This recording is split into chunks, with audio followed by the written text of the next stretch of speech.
Hey y'all, welcome back, and if you're new here, welcome. My name's Stephanie. I want to take a few seconds here to thank each and every one of y'all that's taken the time to subscribe, like, and comment here on my channel. This past Sunday, I reached my first big goal of 1,000 subscribers, and y'all, I couldn't have done it without y'all. You guys mean the world to me, and thank you so much from the bottom of my heart. I'm also over on Instagram if you're interested in that. The info will be in the description box down below. And as always, if you haven't hit the subscribe button yet, what are you waiting for? Click that button and stick around. I have a bunch of fun projects on the way. Now, with all of that said, today I want to show you how I made this super cute farmhouse weather vane using items from the Dollar Tree and Dollar General. But before we get started, I want to mention that I'm teaming up again with my good friend Amanda over at 6 Kids and a Glue Gun on May 24th at noon for a super fun collab, so be sure to turn on those notification bells so you don't miss it. To make the base of the weather vane, I used one of the 2.25-inch Crafter Square wood cubes from Dollar Tree and a 3/8-inch dowel rod from this variety pack I got at Dollar General. I start by finding the center of the wooden cube. Since the cube is 2 1/4 inches square, I measure in 1 1/8 inch from the top and then 1 1/8 inch from the sides and mark where I need to drill the hole. Quick side note here, I found out the hard way that only 2 of the 4 sides of these cubes are actually square, so be sure to check the sides and measure and make sure the side you're working on is 2 1/4 inches wide and tall.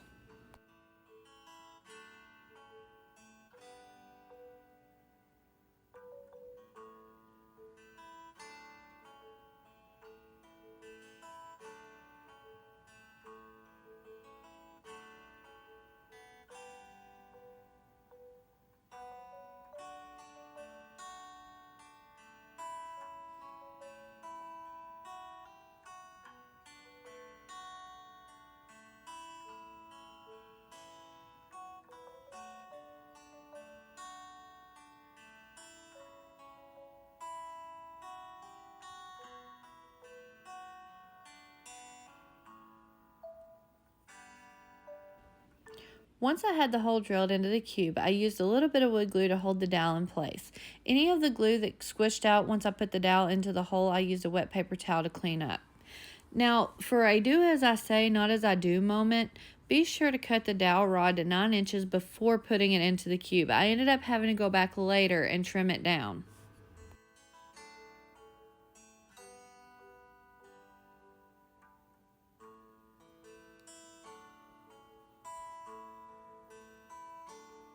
Next, I removed the pig off of this sign I got from Dollar General and used one of the 5/16 inch dowel rods from the variety pack that I also got at Dollar General. First, I measured about how long I wanted the crossbar or the arrow part of the weather vane to be. I ended up cutting it at about 6 3/4 inches long. I wanted the weather vane to be as proportionate as possible. To cut the dowel rod, I'm using my benchtop mini cut-off saw, but you could cut these using a small handsaw from Dollar Tree or some heavy-duty cutters. They're fairly easy to cut.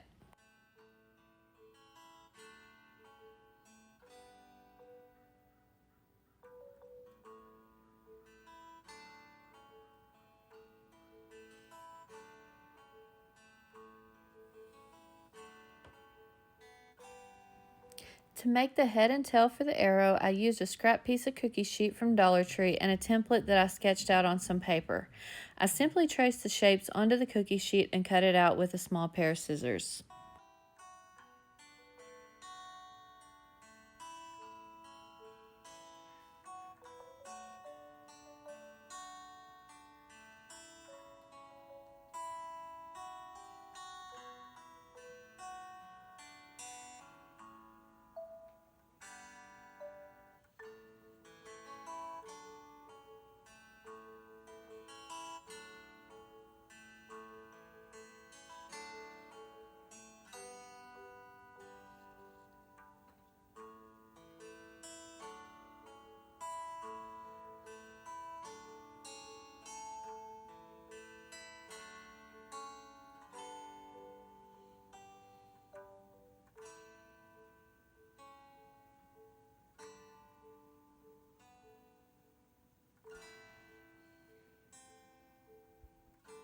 Next, I just used some hot glue to attach the pieces to the dowel. The hot glue worked great, but if you wanted to, you could definitely use a heavy-duty adhesive.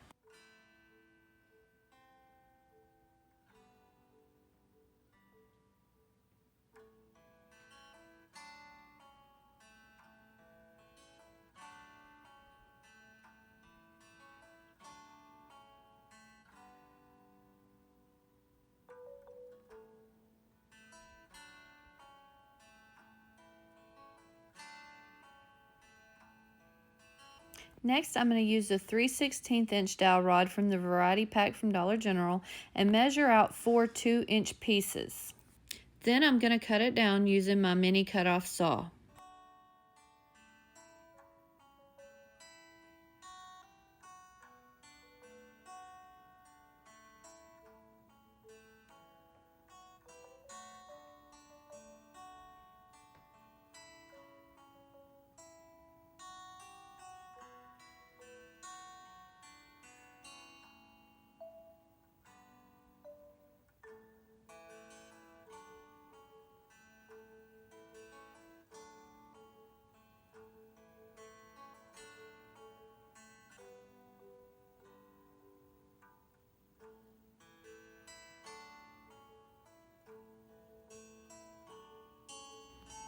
Next, I take 2 of the 1.9-inch styrofoam balls from Dollar Tree and use an extra wooden dowel to poke a hole through the center of each styrofoam ball.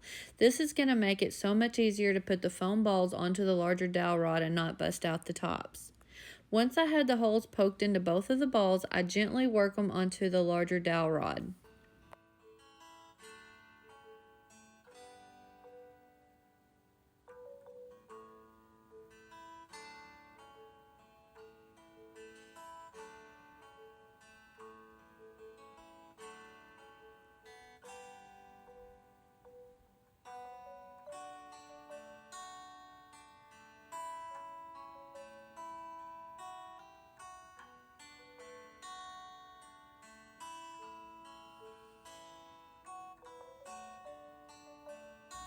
Once I had the styrofoam balls where I wanted them on the dowel rod, I took my hot glue gun and glued them into place.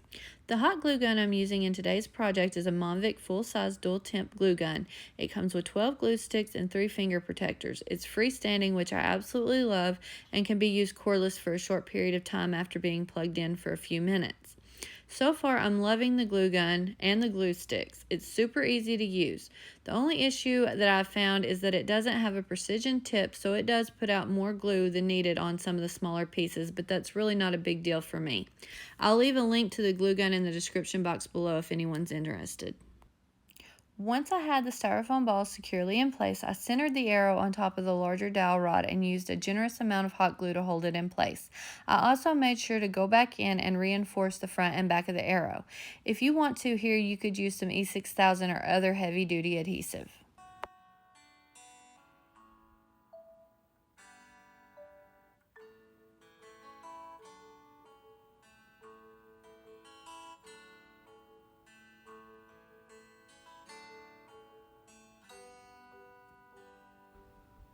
After giving that glue some time to set up, I then took the little pig I removed from the Dollar General sign earlier and hot glued it on the top of the arrow, making sure that it was centered.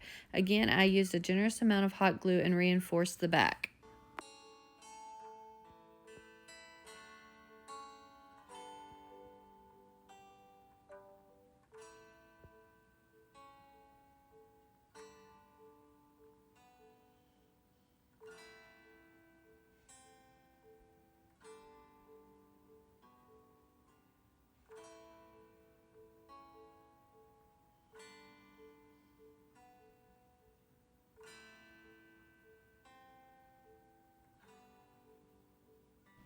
Since I knew I would be using spray paint on this project and that spray paint likes to eat styrofoam, I took Mod Podge and applied a thick, generous coat to both of the styrofoam balls and allowed it a few hours to fully dry.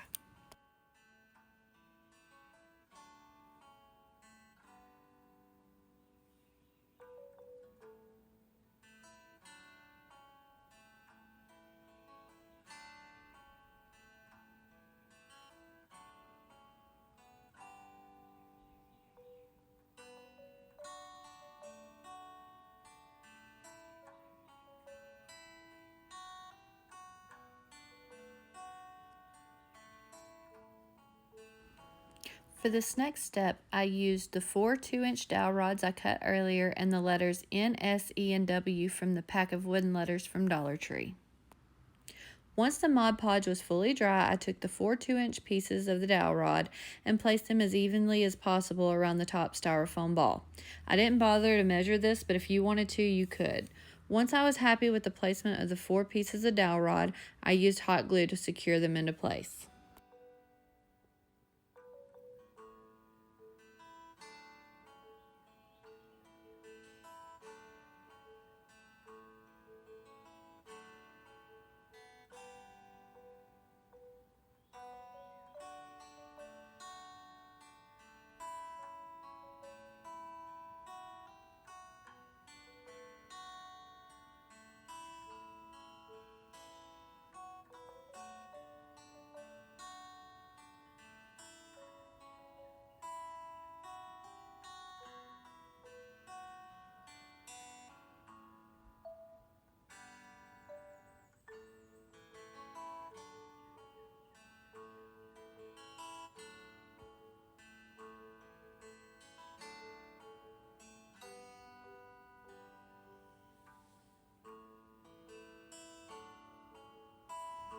With the dowels in place, then I took the 4 directional letters and hot glued them onto the dowels, making sure that N and S were opposite of each other and the W and E were opposite of each other.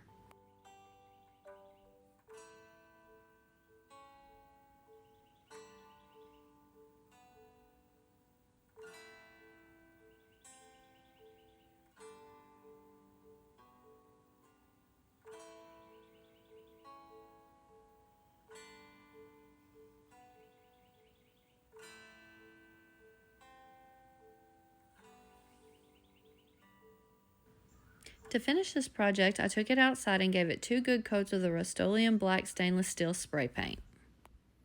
And here's the finished project. I'm absolutely in love with how this little Weathervane turned out. I think the black stainless steel color really gives it that realistic look, and I think it is just so farmhouse. I cannot wait to find the perfect spot in my kitchen to display it. Let me know in the comments below what you think about this project, and if you liked it and would like to see more projects like this, give me a thumbs up. It really does help out my channel. Also, don't forget to click that subscribe button before you leave and become part of the family. Oh, and don't forget to check back on May 24th to see what Amanda and I have came up with for our collab. It's going to be great. See y'all next time.